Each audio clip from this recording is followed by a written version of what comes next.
way in order to become sovereign is to declare your nationality through the county court.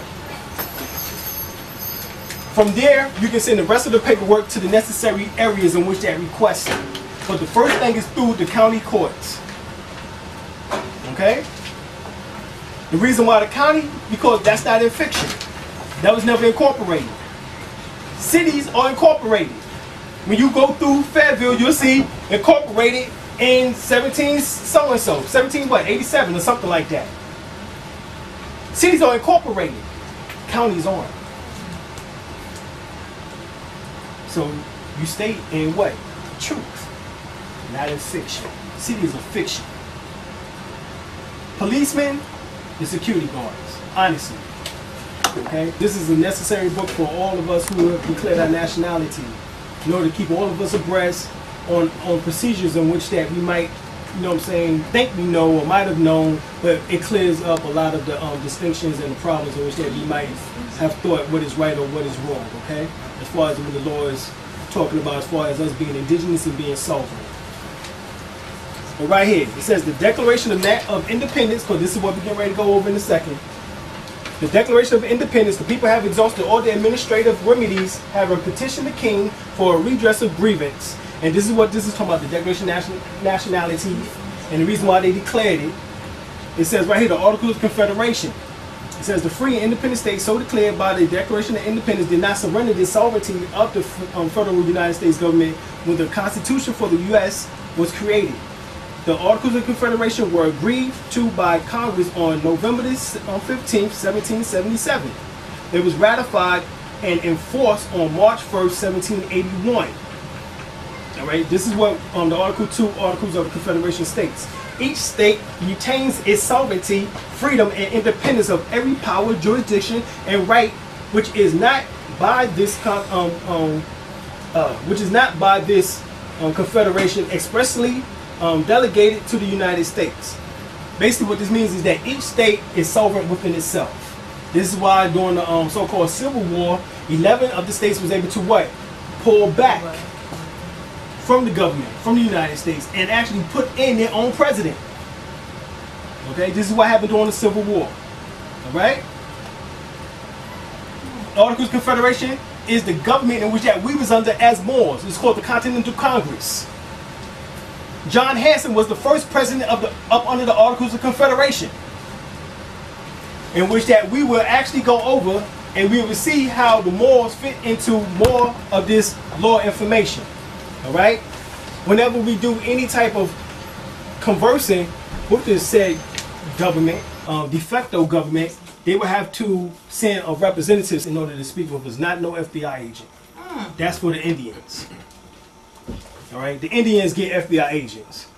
You know what I'm saying? Which is nothing on the totem pole. The agents. You know what I'm saying? I mean, that's just like watching The Matrix. You need somebody, you know what I'm saying, in your higher echelon in order to come and speak with us about matters pertaining to us. When in the course of human events, it becomes necessary for one people to dissolve the political bands which have connected them with another, and to assume among the powers of the earth the separate and equal station to which the laws of nature and of nature's God entitle them. A decent respect to the opinions of mankind requires that they should declare the causes which impel them to the separation. Once again, this is the separation of the so-called Europeans here from the bands of the British government up under King George, or, you know what I'm saying, King George III. All right? And it says, we hold these truths to be self-evident, that all men are created equal, and that they are endowed by the Creator with certain unalienable rights. Unalienable rights. Of course, some might say unalienable rights. But it's unalienable rights. That among these are life, liberty, and the pursuit of happiness. This is the portion in which that you can utilize in order to have the right to travel. It states that right there. Among these are the life, liberty, and pursuit of happiness. This is what they breach when they give you a ticket. When there's no injured party and no crime has actually taken place. The ticket itself is a suit. They're suing you. This is why when they send you back the paperwork, it says what? North Carolina versus who? They suing you. Okay? But with the right to travel, we taking care of that. That to secure these rights, governments are instituted among men, deriving their just powers from the consent of the governed. That whenever any form of government becomes destructive of these ends, it is the right of the people to alter or to abolish it and to institute new government. Laying its foundation on such principles and organizing its powers in such form as to them shall seem most likely to affect their safety and happiness. I don't know if y'all caught that. I'm gonna have to say that again. That whenever any form of government becomes destructive of these ends, it is the right of the people to alter or to abolish it and to institute new government, laying this foundation on such principles and organizing its powers in such form as to them shall seem more likely to effect their safety and happiness. Prudence indeed will dictate that governments long established should not be changed for light and transient causes. And accordingly, all experience hath shown that mankind are more disposed to suffer while evils are sufferable than to right themselves by abolishing the forms to which they are accustomed. All right, basically what that's saying is this, is that when the government has abused the people to such an end, the people have the right in order to alter it, to abolish it, and to institute a new form of government. And since the land was never theirs to begin with, as you heard the Empress, as I read from the Empress herself, then we are not doing anything wrong. Okay? But when a long train of abuses and usurpations, pursuing invariably the same object, evinces a design to reduce them under absolute despotism, it is their right. It is their duty to throw off such government and to provide new guards for their future security. Such has been the patient sufferance of these colonies, and such is now the necessity which constrains them to alter their former systems of government. The history of the present King of Great Britain is a history of repeated injuries and usurpations, all having in direct object the establishment of an absolute tyranny over these states. So, King George was being a tyrant. To prove this, let facts be submitted to a candid world. Let facts be submitted to a candid world. Let's bring the facts. See, what you understand, what did Malcolm say before he passed? Malcolm said he was getting ready to put the take the sufferings of the people, of black people, before the UN to document the abuses. Where he got that from?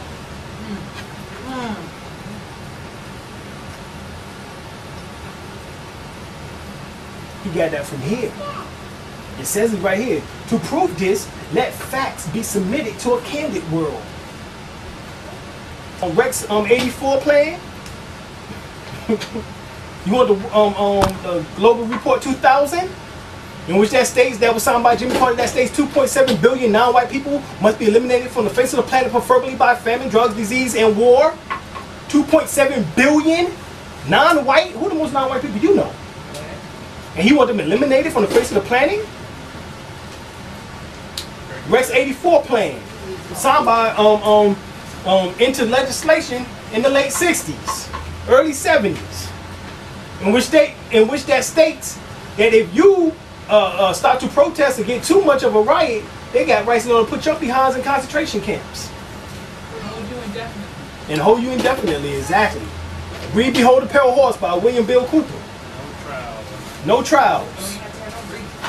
No due process of law. Read the executive orders of the president. Executive orders. Executive Order 10,990 allows the government to take over all modes of transportation and control of highways and seaports. That's been reaffirmed under PDD 51, under the John Warner Defense Authorization Act and others. Executive Order 10,995 allows the government to seize and control the communication media. Executive Order 10,997 allows the government to take over all electrical power, gas, petroleum, fuels, and minerals. Executive Order 10,998 allows the government to seize all means of transportation, including personal cars, trucks, and vehicles of any kind, and total control over all highways, seaports, and waterways. Executive Order 10999 allows the government to take over all food resources and farms. Executive Order 11,000 allows the government to mobilize civilians into work brigades under government supervision. Executive Order 11,001 allows the government to take over all health, education, and welfare functions. Executive Order 11003 allows the government to take over all airports, aircraft, including commercial aircraft. Executive Order 11004 allows the Housing and Finance Authority to relocate communities, build new housing with public funds, designate areas to be abandoned, and establish new locations for populations. Remember Louisiana, Mississippi, Katrina? Brownie, you're doing a heck of a job. The FEMA director is working 24 hours. Executive Order 11005 allows the government to take over all railroads, inland waterways, and public storage facilities. Executive Order 11,051 specifies the responsibility of the Office of Emergency Planning and gives authorization to put all executive orders into effect in times of increased international tensions and economic or financial crises. Executive Order 11,310 grants authority to the Department of Justice to enforce the plans set out in executive orders, to institute industrial support, to establish judicial and legislative liaison, to control all aliens, to operate penal and correctional institutions, and to advise and assist the President. So that's your FEMA camps. Executive Order 11,049 assigns emergency preparedness functions to federal departments and agencies, consolidating 21 operational executive orders issued at 15-year period. Executive Order 11,921 allows the Federal Emergency Preparedness Agency to develop plans to establish control over the mechanisms of production and distribution of energy sources, wage, salaries, credit, and the flow of money in U.S. financial institution in any undefined national emergency. It also provides that when a state of emergency is declared by the President, Congress cannot review the action for 6 months.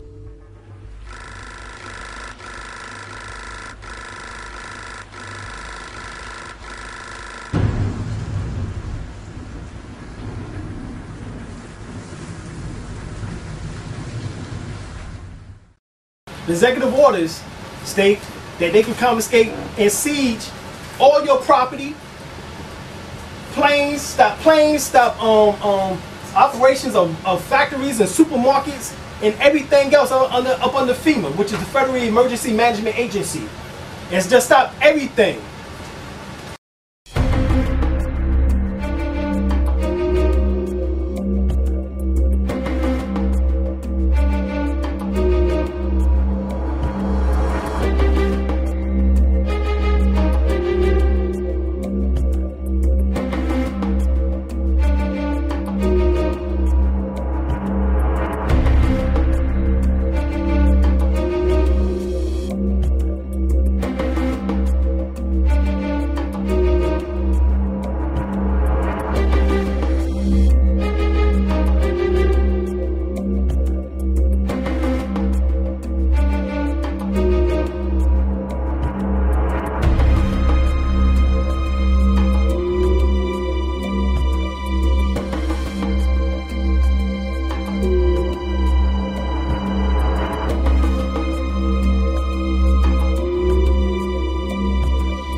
gonna get better though.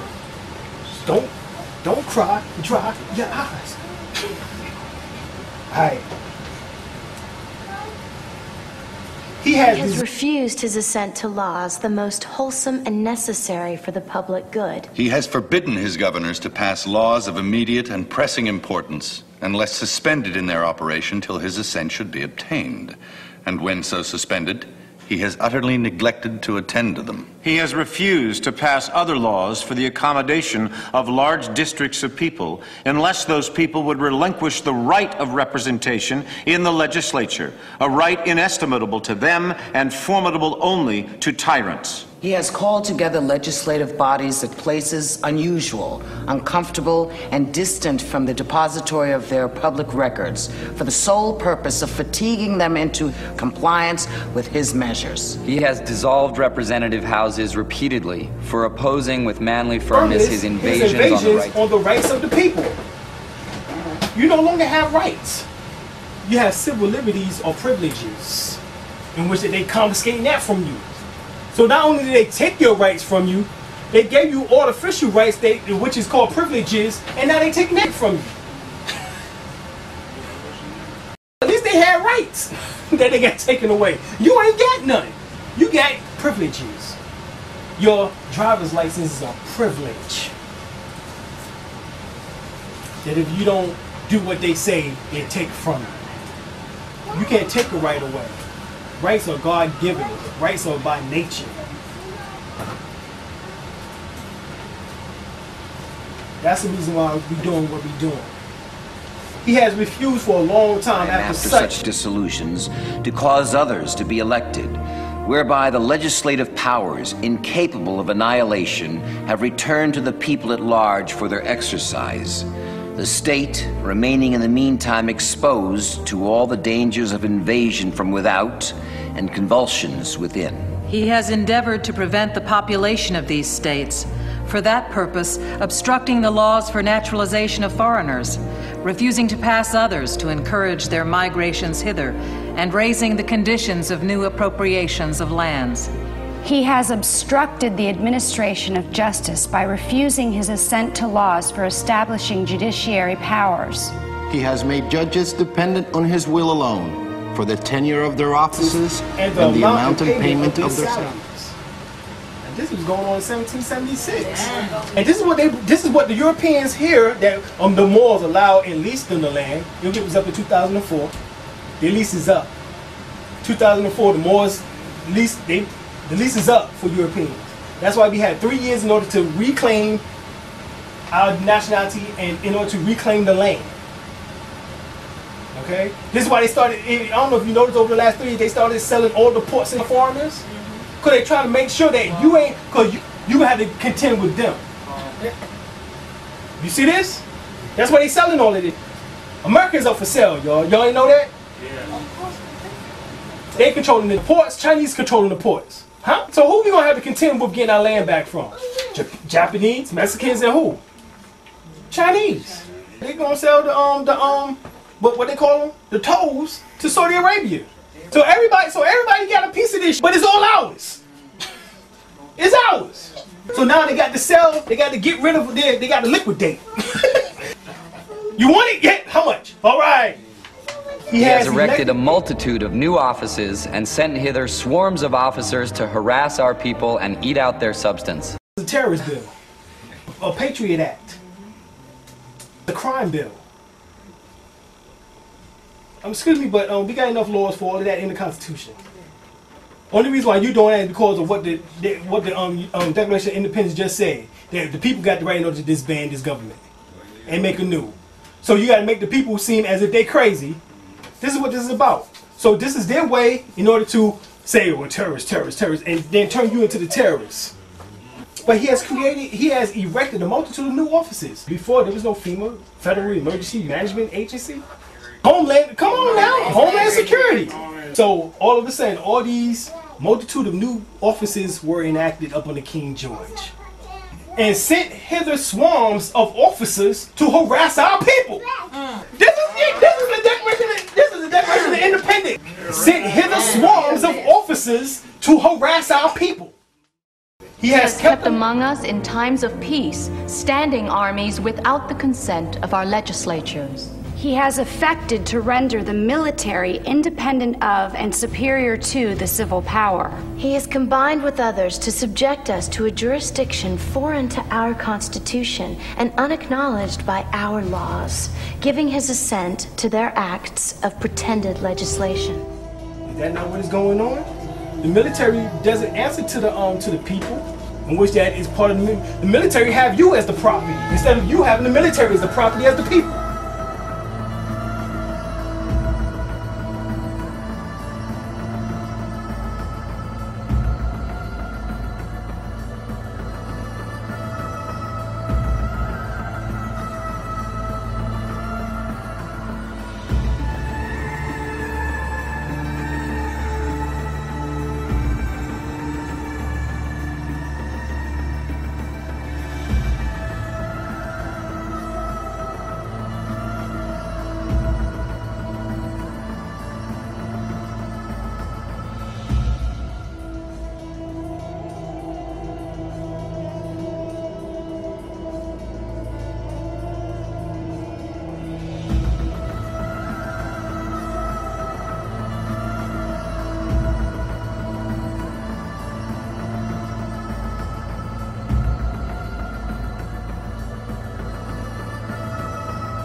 What has they done to the Constitution?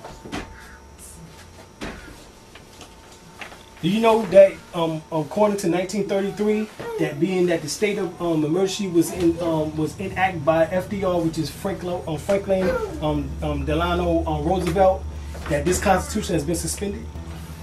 That's the reason why we re-invoking it, because we are the people of this Constitution.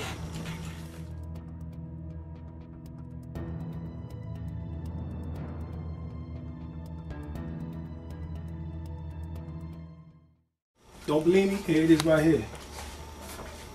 The Divine Constitution and Bylaws of the Moorish Temple of America. Let me read some of this. Act 4. All members must preserve these holy and divine laws, and all members must obey the law of the government, because by being a Moorish American, you are a part and partial of the government, and must live the life accordingly. This organization of the Moorish Temple of America is not to cause any confusion or to overthrow the laws and constitution of the said government, but to obey hereby. All right.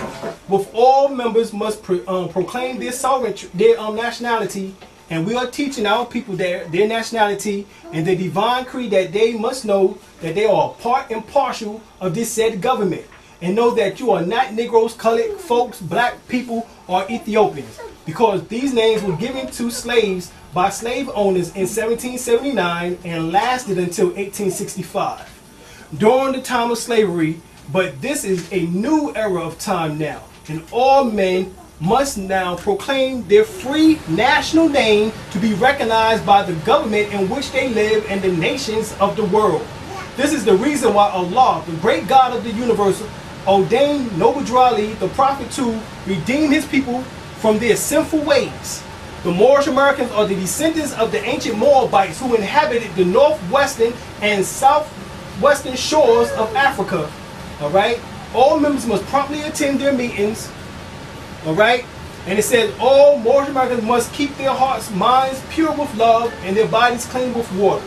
Through the United States Constitution. That's the main thing. So, part and partial. In other words, we are, but we not. In this world, but not of it. And it goes right back to once again, what did it state in the indigenous right, the Declaration of the Rights of Indigenous People? Indigenous citizenship does not impair the right of indigenous individuals to obtain citizenship in the state in which they live. Indigenous people have the right to determine their structures and to select the members of their institutions in accordance with their own procedures. Indigenous people have the right to promote, develop, and maintain their institutional structures and their distinctive judicial customs, traditions, procedures, and practices in accordance with international recognized human rights standards. Indigenous people have the collective right to determine their responsibilities of individuals to the communities. All right? Indigenous people in particular, those divided between international borders, have the right to maintain and develop contact, relations, and corporations involving activities for spiritual, cultural, political, economic, and social purposes with other people across the borders. That we have the ability to bring forth relations between these indigenous groups. Is right here, it's just stated it. The indigenous people have the right to participate fully, if they so choose, at all levels of decision making in matters which affect their rights, lives, and destinies through representatives chosen by themselves in accordance with their own procedures, as well as to maintain and develop their own indigenous decision making institutions. But it's if you so choose to be part of theirs, you can. If not, you can develop your own. You see the partial and the part of this government?